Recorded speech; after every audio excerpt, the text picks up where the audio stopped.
I'm Maria Menounos, and you're tuned in to AfterBuzz TV, the ESPN of TV talk. Now, let the buzz begin. Hello, everyone. Hello. Welcome to this impromptu show here on AfterBuzz TV. I am Tyler Simone, and I have my beautiful co-host with me, Mr. Jay Lamar. Yes, hello. And then we have the Tyler Tyson. What's up? Today, we're going to be talking about everything going on in the world right now. We know it's been crazy outside, especially here in Los Angeles. How are you guys feeling to start off with? I know there's a lot to talk about, George Floyd and the protests that are going on, but how are you feeling? Mentally, overwhelmed, not okay, angered, upset, and confused. Yeah, I agree. That pretty much sums it up right there. I think I feel that some of those same, if not all of those same emotions. I have a range of emotions that I feel like I feel every 5 minutes. Like 1 minute I feel empowered, 1 minute I feel angry, 1 minute I feel disgusted. I mean, just a whole gambit. So I'm right there with you, Jay. Yeah, I feel the same way. I kind of go through a range of emotions throughout the day, depending on what it is I'm doing, if my mind is more occupied. But it's been a pretty tough couple of days. And if you guys don't know what we're talking about, that would be surprising. For one, it's all over the news. It's everywhere. George Floyd was murdered a few days ago, May 25th, by police officers in Minneapolis. And he was pronounced dead, but he was murdered by the police officers. And today, actually, new news came out. The medical examiner, they released a report saying that his death was a homicide, which a lot of people are reacting to right now. But I want to kind of talk about our anger and the frustration that we feel and the anger that a lot of people feel right now and where it's coming from. Where do you guys think the anger comes from? Where can you date it back? Oh, go ahead, Jay.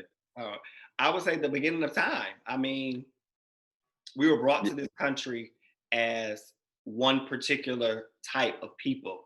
We were brought to this country as slaves.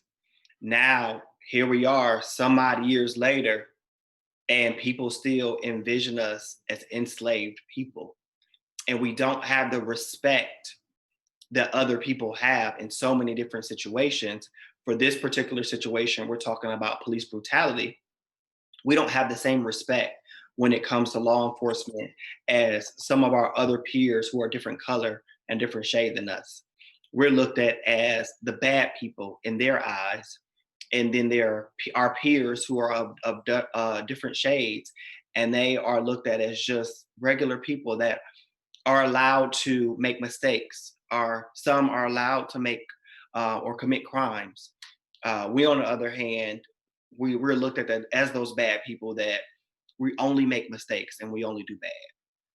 Yeah, So, I was gonna say that when you asked like how far does it date back, it dates back to 1619 when the first slave was brought to what was before even the United States. And the interesting thing is, you know, when the history books tell it or when people like to tell the story, they kind of brush over it and they say, oh, well, you know, they went and they got slaves. And it's like, wait, hold on, pause. Because now you're making it seem like they went and got people that were already enslaved. And that's not the case. What happened was they went and they got people that were living regular, normal lives, minding their business. They were politicians, they were kings and queens, they were doctors, they were all of these things in their own community. And then they were captured like an animal, and they were chained and brought to the islands and brought to the various places and eventually brought to the United States where they were then enslaved. That's a completely different story than, oh, they went and got slaves. So the whole narrative of our story has been incorrect and wrong since 1619, and that is part of the problem. And like Jay said, we fast forward some 400 or 500 years to where we are now, and we still are at the bottom of the totem pole as it relates to respect. We're still at the bottom of the totem pole as it relates to opportunity. We live in a country where we say the Star Spangled Banner and the Pledge of Allegiance and liberty and justice for all, and we are supposed to say this and believe it, but we live something completely different because we already know there isn't liberty and justice for all. Yeah, it wasn't meant to apply to us. Right. The Star Spangled Banner wasn't written at a time in which that we were Right. truly free. Read the second verse. Right. So if you read the second verse, it completely goes against the first verse that we love to, put our hand on our hearts and say. Let's go ahead and read that second verse when they talk about how we're not even a part of humanity. Let's go through that part. So we are, and there's so much to do. Yeah, like you guys said, it dates back hundreds and hundreds of years, but it's 2020 and we're still dealing with the effects that have come afterwards. Despite it being, years ago, we still are dealing with it. And I think that that's what some people don't understand. When they just don't understand the Black experience. And I know that anyone who isn't Black, I can't fault you for not completely understanding the Black experience because you're not Black. But I think that what we want is understanding as far as you can, show us that you're trying to understand, have empathy, and just treat us like regular human beings. And it's not that much to ask for. Yeah, how about we do the whole simple thing of the golden rule? You treat people how you want to be treated. There's a video floating around. I'm not sure who the activist was, but there's a white activist and she's asking a crowd of predominantly white people, how many of you would love to trade places with your Black counterparts? No one raised their hand. And it's like, wait, hold on. I don't think y'all are understanding the question. How many of you would be willing to trade places with your Black friends, your Black coworkers, your Black people that you know? No one still raised your hand. It's like, well, the fact that you're not raising your hand, there's the problem. So you can't sit here and act like everything is okay if you don't want to live like that. And it really upsets me that I feel like so many of our peers who are not Black, it's like the sympathy they have for us is only but so big. In every conversation that I've seen on social media or amongst people I know, there is always, I support you, but. And it's like, what is the but? I support you, but I don't agree with the looting. I support you, but I don't agree with the protest. I support you, but. Why is that even a but? Support me and put a damn period on it. And that's it. That's the end of the sentence. I don't need a but. I don't need a comma. I don't even need a sentence after that. You can simply call me or text me and say, I support you. Period. That's Period. it. And honestly, I think that it goes back to feeling like you have to be on one side or the other. So people want to show support for Black people, but they don't want to upset the other side to make it seem like they're just for us. But just because you're for us doesn't mean you're against everyone else. Absolutely. Absolutely. That's the biggest issue, with the whole Black Lives Matter thing. When it first started, because let's take a step back and let's go back to 2012 and even before that, when I'm going back to Trayvon Martin, where Black kids were being killed, and that's kind of when the whole Black Lives Matter really, really came out strong, and people were immediately throwing salt on that, like, oh no, it's not Black Lives Matter, it's all lives matter. And it's like, wait, hold on, pause. Just because we say right now Black Lives Matter, that does not mean that all lives don't matter. That obviously all lives matter, but what we're saying is we live in a system where the system has shown us that all lives matter except, or as Jay would say, but the Black lives, because who's getting killed by police?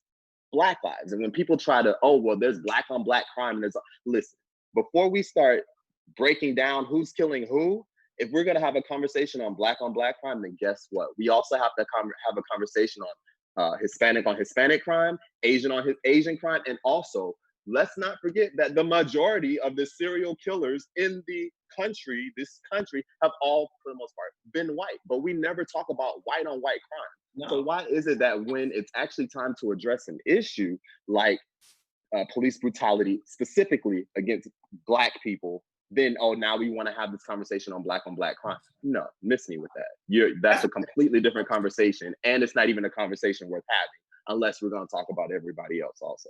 That's where my biggest frustration lies. It's like, why everything that is pertaining to us, it can never be an entire situation that's dedicated to Black people. It's always, they can have a little piece of it, but we'll never give them the complete thing. If it was up to a lot of these news outlets and stuff like that, they would only be showing the looting. They wouldn't. They are, for the most part. But for the most part. And then, you have to pretty much look on social media to see the good and the bad that's happening in the world right now. Because the media is only showing the bad. And then y'all, earlier I'm watching the news and I'm watching them loot and stuff like that. And I can count on one hand how many Black people I've seen. It's gonna take my hands, my toes, my ears, and my eyelashes for me to count how many other different races I've seen that were looting. Yeah. And then because they're gonna point it back at us. Yeah, and that's the problem. That's part of my issue with the media. Someone, I forgot who I was watching this, and I've started to bring this video, but trying to get guests and all of that for this show was just taking over my entire life for the last couple hours. But there's a video, agent, right? There's a video where someone was calling out CNN specifically about inciting rage. And it's like, okay, CNN, you're great at calling Donald Trump a liar. Yes, this man lies 98% of the time. But when you see your own reporter, Omar Jimenez, getting arrested on camera for doing nothing but his job, which is reporting the story. And I think Tyler, Jay, I think y'all both, one of y'all has a broadcast degree like I do, for doing his job. And your correspondent is like, oh, one of our people is getting arrested. I'm not sure why. No, ma'am, that is no longer acceptable. Since you're going to call out everything and you're supposed to be delivering the truth, I need you to call it what it is. Oh, one of ours is being arrested. And it's not the camera guy. It's not the grip. It's nobody else that's with this guy, because it's not just the reporter. It's a whole team of people. But he's the only one getting arrested. You have to call it what it is. He's being arrested because he's Black. Period. Say it. So like maybe midway through the day, they brought that report of Omar being arrested back. And they said that, oh, it was another reporter that was several feet away that did not look like Omar that wasn't arrested. But they still didn't say exactly what it was. Omar was arrested because he was Black. They just alleviated from saying that, oh, he just doesn't look like Omar. Say what it is. It's racism at its best. Yeah, and the fact that you're not saying it is part of the problem. You are, what's the word? When you help people, I can't think of the word, but you are helping the racism continue by not calling it what it is. Exactly. And it upsets me, like even when I was talking about we were talking about the Black Lives Matter. It really annoys me when people say all lives matter. I can say this, all lives do matter. That should be a true state. That should be a true statement. At this very moment, in this very time, Black lives are what doesn't matter to you. So what we're trying to do is create a movement of our own so that we can make all lives matter by putting Black people in there. Because right now we're not. Yeah, and we haven't been. And we haven't been. And if you truly believe that all lives matter, then you should be in support of the Black Lives Matter also, because guess what? They are part of all lives. You have all lives, and in the all lives whole pie, there's a piece that's Black, there's a piece that's Hispanic, there's a piece that's Asian, and there's a piece that's everybody else. And so in order for all lives to matter, the Black part has to be there. But if you want to negate and ignore the Black part, well, guess what? You standing for all lives matter is a lie also. That's what I'm sorry to interrupt you, Tyler, but that's what pisses me off, because I feel like when people send out emails or send out group texts, or you see the post on Instagram, when they put in there all lives matter opposed to Black Lives Matter, that really, really bothers me, because it's like right now, in this current state of mind, we are fighting for the injustices of Black people. So what is wrong with you saying Black Lives Matter? It's like people really are not fixated on that. They're like, well, if I say all lives matter, that encompasses everybody. Right now, everybody don't have an issue like I got an issue. Everybody don't have an issue like we have an issue. We are Black people with an issue. So right now, the issue is Black lives should matter. Yes, and all lives, it's okay. I loved it. I feel like it's ironic that all lives matter only came about because Black Lives Matter happened. The only reason why we even created this movement, Black Lives Matters, because we had to, because our lives never mattered. Exactly. And the whole argument about all lives matter just seems to be, it's almost like you're trying to be our enemy still for some odd reason, but we agree. Like, if you genuinely believe that all lives matter, we're on the same page. Like, we're cool. We see each other. We see each other, because if you genuinely believe all lives matter, that just means that I you caught believe. that reference, Jay. Thank you. You genuinely. No, but you're right. Yes. Yeah. Mm-hmm. If you genuinely believe that, you believe that every human is equal, and that's what we've been trying to prove all this time. But the thing is, that's not what they mean. They actually mean it to diminish the Black lives. Have y'all posted on your story? I've seen you both post up on your stories about Black Lives Matter. Has the commentary been for your friends who aren't Black? Do they comment? Do they say something? Do you feel supported by those that don't look like you? So far, so good. So far, they either the people on my page that are not Black, they either are not saying anything, or they're just liking the post, or they're actually going out of their way to either repost it or send me a message like, "Yo, this is messed up. I'm with you. Black Lives Matter. Yada yada yada." So far, so good. What about you, Tyler? I can say the same. I've had a lot of support from friends who are not Black, thankfully, but I knew that they would be supportive. That's why they're my friends. Right. That's why they're my friends. But Jay Lamar, I want to know if your friends have been supportive too. But I did want to say that the support does come with comments on their side as well. But I think that they're also a little confused on what their place is in all of this. Some of them feel like, and I'm talking about white people, some of them feel like they want to support, but when they do support, Black people are like, no, this is not your time, be quiet. But if they don't show support, then Black people are upset. So we can go back to that. But Jay, how have your friends been? I think they've been supportive. There's just been a lot of continued dialogue that I no longer want to partake in. You continue to ask why I'm mad. I hope you're watching. The reason why I'm mad is because we had Trayvon Martin, we have Breonna Taylor, we have Mike Brown, and so many others. We could be here all day trying to go. We could be here all day and talk about the Black people that look like me, that look like you guys, that were killed by police. And I no longer have the energy or effort to explain it to even a friend about why I'm upset, why I'm mad today, why I can't sleep. Because in the middle of the night, all I hear is sirens. And I think about what those families that no longer have their loved one out of nowhere. And we are not talking about people that even some of these people never even had a criminal record. And even if they did, that's beside the point. That's beside the point. That's a whole other conversation. We're talking about good people that have lost their lives. So I no longer even put an effort into explaining to my friends if they ask, or even have a continued conversation on, are you okay? Do you want to talk about it? Not with you. Let me tell you something. If Trayvon Martin, who went to the store to get some Skittles and was followed and harassed by a neighborhood watchman and was shot and killed, and then Tamir Rice, who is I think like 5 or 6 or something, sitting on a playground, is shot, no one gives a damn. And like you said, we can go on Breonna Taylor, Ms. Bland, all of those people.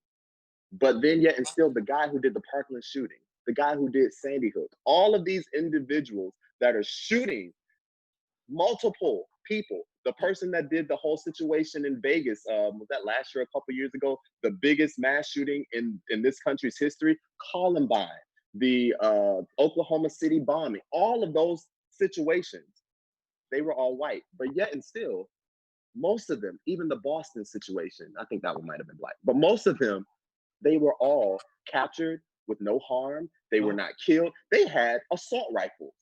They are mass murderers. But somehow you mean to tell me that the police that are supposed to be skilled and trained, they went through training, just like we went through training on how to speak and write and all of this stuff. They went through training, crisis training, emergency training on how to deal with these high these high pressured situations. You mean to tell me that a 6-year-old, you need to shoot a 6-year-old on the playground? You need to shoot an 18-year-old who has a bag of Skittles. You need to shoot a guy who's standing on the corner. Maybe he's selling loose cigarettes. Okay, but there's no weapon. You mean to tell me you need to kill these people?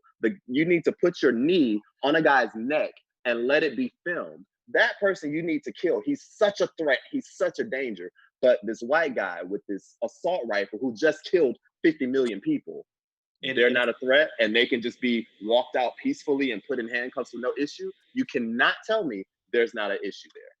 It's all in the mentality. I feel like these people were brought up to always think of a person that looks like me, that looks like you guys. They're threatening people. No matter how much education they have, no matter how nice they are, no matter how big the smile, how much money, doesn't matter. Money. You look at Black people like a threat. I feel like a lot of times that's what they're taught, and they just can't let go of it. And I feel like in many of those situations, police automatically go after the people like a threat, opposed to the people that actually are a damn threat. And you know, I just saw a meme not too long ago today where there was a little kid holding up, a Black kid holding up a sign, and it said something to the effect of, "At what point do I go from being cute to scary?" And it's a little kid. He couldn't be any more than like 4 or 5. But that's what happens. When we're little kids, oh, we're so cute, we're so cute, we're so cute. The moment we go from like 6 to 7, it's not saying that going from like, 6 to 18, there's a difference, but just going from 6 to 7, just that one little year difference, this kid is no longer looked at as a kid. Now he's looked at as a threat. At 7, so you mean to tell me, sir, that you went through all of this training and you're afraid of a 7-year-old? Yeah. Imagine that when we all become parents, the conversation that we now have to have with our children, almost the moment we start walking or they start walking, because you want them to be aware that everybody is not going to be for you. Everybody's not going to be with you. And it's scary to think that, little 6-year-old Tylers and little 6-year-old Jay Lamars we're going to have to put fear in our children's hearts that early, because they need to be prepared for what's really out here. I think my mom, raising 4 Black sons, prepared us very early on. And she made us very, very well known that your care stops when you leave out this door. People don't care for you outside of here. And you need to be aware of that. People will do you wrong. People will not treat you right. But you got to have your strength and your mind under control. Because what they think of you is not what you should think of yourself. Like that is like fixated in my mind. So I was never a type of person that walked out of the house fearful, but I felt like I always did have to watch my back. Yeah. I think it's crazy that we're taught whenever there's like, I don't know about y'all, but I was always taught, unless it's like a life or death last alternative type situation, that's when you call the police. Yeah, the police is not. The police is not. If somebody breaks in your house, or if you're being threatened, or you don't feel safe, or whatever, the police, who are supposed to protect and serve, they are not at the top of my list of people to call if I need help. They are actually my last line of defense. If I just can't call anybody else, there's just no other options. Then you call the police, and that's not how this is supposed to work. And that's not the way that we would like it to be. Like, nobody wants that. Like, I think that we would love to have people that support us and are here to protect us. I know for me, because I'm such an understanding person, it's just been so hard realizing that there are just people out there that don't have my best interest at heart, that don't care about me at all, no matter how nice I am. I think, like Jay Lamar, you were saying, it's like, I could be the best person. I could respect everyone. I love people. I love white people, brown, Asian, whatever. But even with that, it's not good enough. It's not enough. And I'm still seen as a threat. And you guys even more so, because you're Black men, and that's a whole nother conversation. But it's just wild to me. And that's what I've been trying to understand. It's hard to sit with, Can we talk for a second? I know we have mentioned George Floyd and the whole video that we saw and everything, but I also want to just throw out there the only way that this whole thing stops is not only does that one officer need to be arrested and charged, which he was, but all the officers that were around that sat there and did nothing and watched this officer kill this man, they also need to be arrested and charged. Yeah. And no, I don't feel sorry. Oh, well, they were just there. No, you are here to protect and serve. It's still your responsibility to protect this man from one of your own. If you see one of your own doing something that's not right, you, sir, as an officer, you need to stand up and stop this. And then once it's all caught on camera, every last one of these officers needs to be fired without pay. I don't give a damn how long you have been working. I'm sorry, you lose everything. You don't need to get your pay, and you also need to be charged, point blank, in the period. Yeah. So the three officers we're talking about, Thomas Lane, J.A. Kwong, and Tao Tu. One of them actually is, I don't know if you guys know that, but one of them actually was Derek, the original police officer that kneeled on George Floyd's neck. One of the police officers that was with him was his brother-in-law. Oh, wow. Right. So one of the, I think it was two Asians and two whites. One of the Asian guys is actually, I read an article that allegedly, that is his brother-in-law. The officer's brother-in-law. Yeah, the officer's brother-in-law. So that's going to be really interesting. So that whole case is interesting because, you know, there are reports and it's really hard. So as a journalist, some stories I just kind of need to take a break from and can't really get into. This is one of them. You know, I'm more of a feature entertainment. There's a specific reason why I didn't go into hard news, and this is one of those reasons. But one of the things that I have read is that though the officer and Mr. Floyd had a past, and they actually did work security at a particular location, and that officer has always had an issue with this particular guy, and this is almost like his opportunity to seek some type of revenge. Once again, something that I read, it's all alleged, but that just adds another layer to this story. I read that as well, and I believed every bit of it. No matter how big your organization is, but they work at a nightclub, you kind of know. And one worked there 19 years, the other one worked there, you know, a year and a half.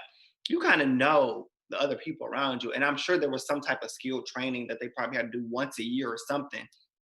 So they ran across each other. But I don't know if this surprises y'all or not. Why is it that we've seen in smaller cities the police officers that are actually kneeling down with the protesters In and Miami, one-on-one engagement? yeah, The protests are way more peaceful. But cities like Los Angeles, Atlanta, New York, those police officers are like full force. Like they want these problems. They want this smoke. And it's like, and I'm so surprised. I'm gonna call our mayor out. I'm so surprised at Eric Garcetti. Like I really am surprised at him. Like I really had the expectation that he would voice to our police chief, like have your officers go out there and try to create the most peace as possible. Yeah. Everybody's in an emotional state, and we need some type of emotional support. I don't think we have it. We have anger mixed with anger. These police officers are working 18-hour days. Imagine working 18 hours. Your mind ain't straight after 18 hours on your feet. Yeah. And then here we are. We've lived this life for 30-some years, and we're frustrated because we've seen this time and time again. So you got two frustrated demographics going at it. Yeah. And that's what's confusing for people, is that all of this seems to be because there was no justice for George Floyd. There hasn't been justice for, you know, all these other Black people who have died at the hands of the police. But if you wanted the looting and the protesting and the drama to stop, why would you not just grant the justice? And that's what makes people feel like there is a motive. But if there wasn't a motive, you would just do what makes sense, right? Yeah. And they also, the media and the people that talk about, people want to use both of these words interchangeably, and they're not the same. There's a difference between a protest and a riot and loot. All of those things are three totally different things.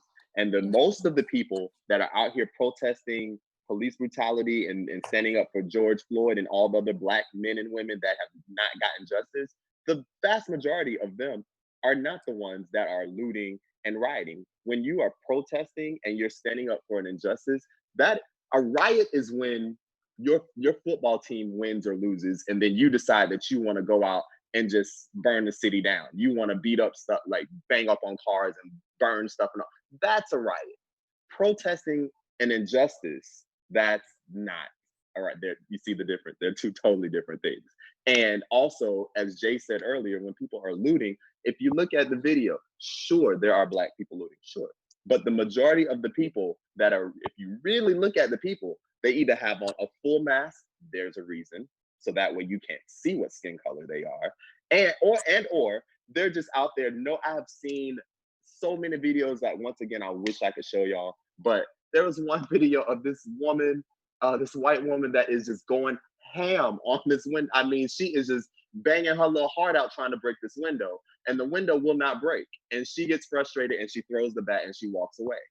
She's not a part of the protest. Yes. There's a video of this guy that is claiming, he's talking to a news organization, is a white guy, he has blood running down, and he's saying that he yelled out of his window that all lives matter and these Black kids just jumped on him. And but if you just rewind the video just a little bit further back, you see him standing outside of his car using a bow and arrow, shooting people. Nobody was bothering you, sir. So but no, Tyler, did you see that there was not one Black person that jumped on him? Oh yeah. Which was confusing too. It's like, where'd you get two Black people from? There are people that are literally capitalizing at this moment off of our emotions as Black people and our injustices as Black people, because they are doing things that they've always wanted to do. They play these video games, and so they've always wanted to play Grand Theft Auto in real life in the streets. So they always want to throw something through a window. They've always wanted to break into a Starbucks. They've been looking at them new shades down at the Ross and the TJ Maxx. So they're looking for an opportunity to jump in them stores. So they're using the fact that we're going through so many emotions at this moment to jump on the bandwagon and create the chaos that is a riot and is looting on television. And I hate the fact that when I look on the damn news, I see George Floyd and chaos. George Floyd and riots. Yeah. George Floyd and looting. No, we are protesting for George Floyd. Right. The criminals are the ones that are looting and taking what they want. They've always wanted to be a thief, and they a thief now. And I hope all of them get caught, because that ain't got nothing to do with George Floyd's name. He didn't want Dior. He didn't want Gucci. He didn't want Prada, or at least he didn't want to steal it. Right. So how was that attached to his name? I don't even know. And if you are that, and if Trump and everybody else is that dead set on, as he liked to say, squashing or whatever verb he used to say he's going to control this whole situation, if that's really your concern, then you should be where the looting is taking place, not where you see people standing peacefully and chanting, or sitting somewhere and chanting, or hugged arm in arm and chanting, or just simply marching down the street. Like our friend Dion, those aren't the people that you need to be shooting with your rubber bullets, ma'am and sir. That, you know, holding a gun to a little kid's face that's standing there with his dad protesting. Obviously, they're not looting. Obviously, no father or mother is going to allow their child to really be in danger like that. So the only dangerous force in this whole thing, I'm sorry, is you, police officer. It's you, National Guard. It's you, military with the tank. Y'all are the ones that are being combative, and that are the ones with guns drawn, as you always do, like the kids in Atlanta. That you set a curfew, they're driving home. And what's on videotape? White officer. George Floyd has already happened. What's her name? Taylor? Breonna Taylor? Is that her name? Oh, Breonna Taylor. Breonna Taylor has already happened. Ahmaud Arbery has all of those things have already happened. But yet here we are in the middle of this protest. We're following the rules of this new curfew that you're just putting it out everywhere. And the white officers have the audacity to reach into the car, drag these Black college students, not thugs, not criminals, not college students, drag them out of their prestigious Black institutions. Oh yeah, HBCU, Spelman and Morehouse all day. Drag them out of their car and tase them on camera. I'm sorry. Well, actually, I'm not sorry. Every single officer that was involved in that situation, every last one, fired, no pay. like they all need to be gone. Like the only way this stops is if you show that you are, just because you are here to enforce the laws does not mean that you are above the law. When you start going about and being aggressive, you have the same consequences that I have, that Jay Lamar has, and that everybody else in the world seems to follow. So did you see that in Florida, where the police officer was trying to dilute the situation, but he got so frustrated and literally mushed one of the protesters who were on their knees over, and his female counterpart, she pushed him like, you need to get in control. So her name is Crystal Smith. So first off, Crystal Smith, we honor you as an honorable police officer in Florida. Oh yeah, I did see that. Yes. And and that's what we need more of that.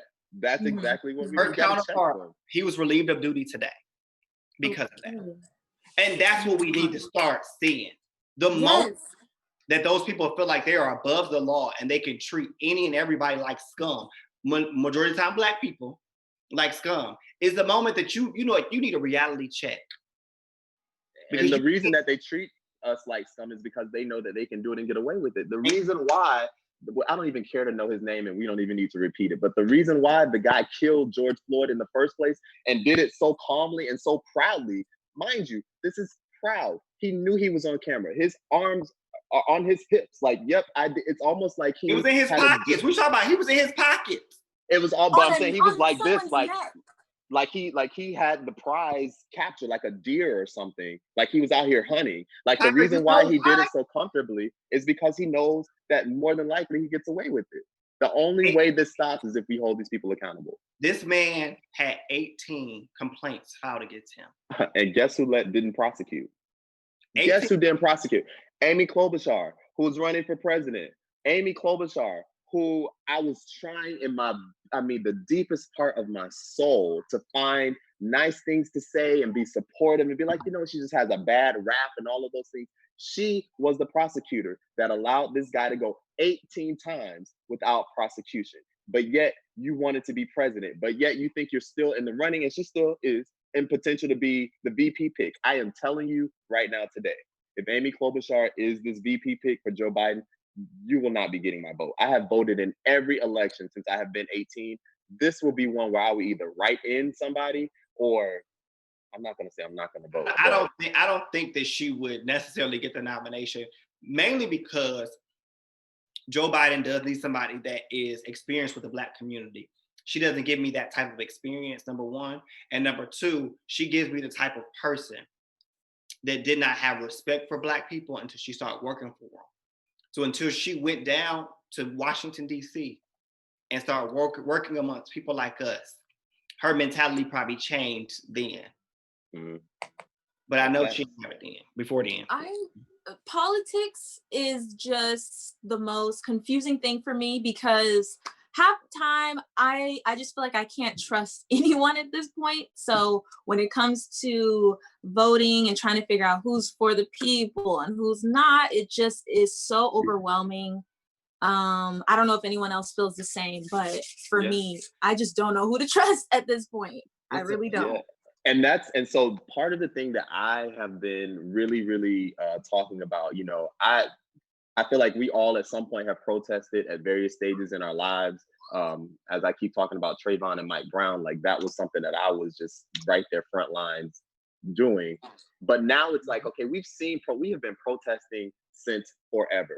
We know how this process, you protest, you get a little something maybe, and then it's right back to business as usual. My whole thought is at this point, protesting is great. I'm here for you, but we also need a plan. We need leadership. We also need a goal. What's the end goal? Somebody in a place of leadership needs to say, okay, this is exactly what the goal is. Is the goal to make sure that police are not held accountable so that this thing doesn't happen?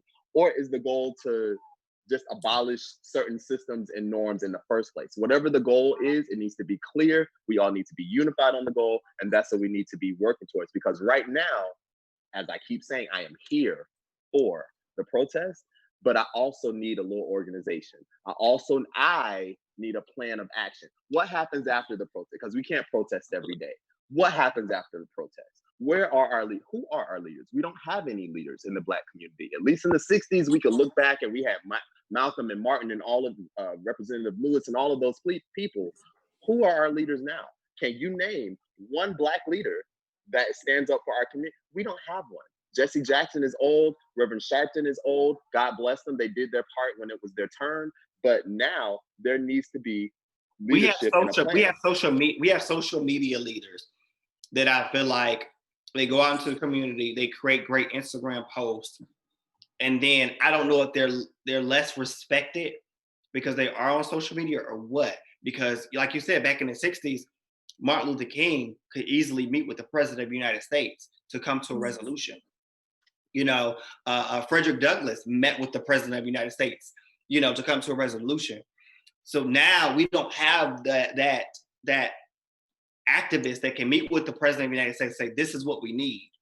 And let's talk about the president of the United States. If we had that activist right now that was able to meet with him, would he accept the meeting?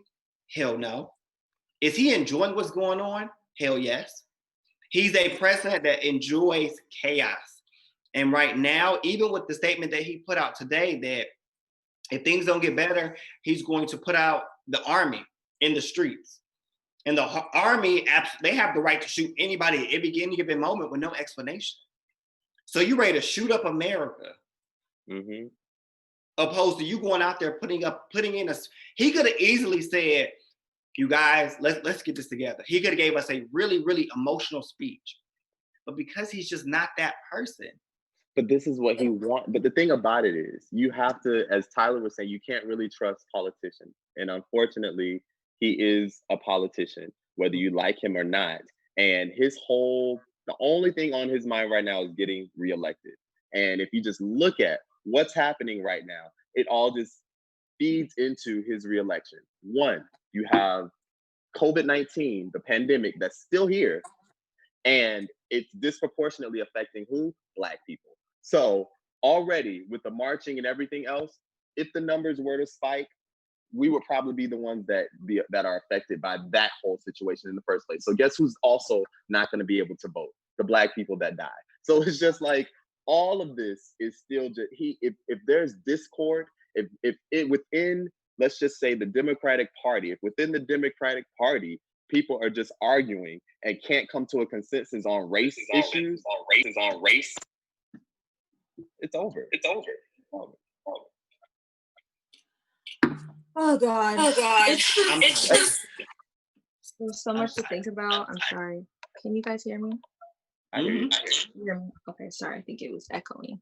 But yeah, it's just a lot to think about. I've been feeling like I don't really know what to do. I don't feel like I'm doing enough. And let me know how you guys feel, but it's just to repost it and to spread the word and to bring awareness to what's going on is one thing. And to have conversations about it is another thing. Going out and doing protests physically is another.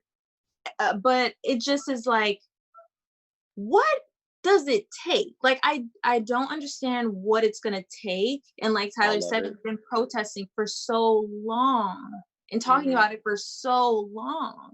That's why with the president and his lack of talking about it the way he needs to, it just says a lot without him saying anything at all. It says so much. Yeah, I think the expectation for him was already low. I didn't expect anything more out of him. However, today, first off, I was glad that he wasn't speaking about it. Because I don't want him to speak. I don't need to hear from him. He has nothing to add to this situation. He has made it clear since day one where he stands as it relates to anybody that's not white. So actually, at this point, just like the chief of police in one of the big cities said, he just needs to shut up. Exactly. He just needs to shut the hell up. But absolutely, I think that Trump is only going to throw more fuel in this fire, because let's not forget, y'all, over the weekend when everything first started, Trump put out something that was very, very memorable in a lot of people's mind. You loot, we shoot. Wasn't that David Duke or somebody? Like a white supremacist, the one, and they threw up the sign. That 1960s. Yeah, threw up the same sign and everything. And here we are. So many people that we know and we see on Instagram have literally been bruised, battered, and hurt by rubber bullets that these police officers are shooting in the audience. Yep. Crazy. Yeah, at the people who are fighting for justice and fighting to just be treated like human beings. Like, that's purely the message. But yes, hopefully everybody out there watching enjoyed the show tonight. Emotions are high. They're a little all over the place. We are dealing with everything going on in the best way that we can. We hope that everyone is at home, safe, with families, friends, using everybody they can for support.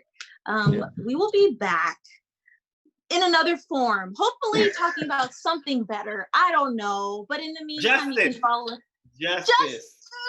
Oh my God, justice for sure. In the meantime, make sure you follow us all on Instagram. You can follow me at Miss Tyler Simone. Jay Lamar, where can they follow you? You can follow me at I am Jay Lamar on all social media platforms. Stay positive, you guys, please. We need it. Listen, I had to put on my "When We Fight, We Win" shirt from the NAACP, and you can follow me on all social media at the Tyler Tyson. Yes, everybody stay safe out there. Protest however you feel you can safely at this time. Yes, safely. And yes. And we'll see you next time. Bye. Our founder, Keven Undergaro, and me, Maria Menounos, would like to thank you for tuning in to AfterBuzz TV. Remember, we're not just the first, we're the biggest in the world, and we're the only destination for all your favorite TV shows. Whatever you crave, we've got it. So go to AfterBuzzTV.com and check out our lineup. Buzz you later. The views expressed herein are those of the hosts only and do not necessarily reflect the views of AfterBuzz TV or its owners or principals.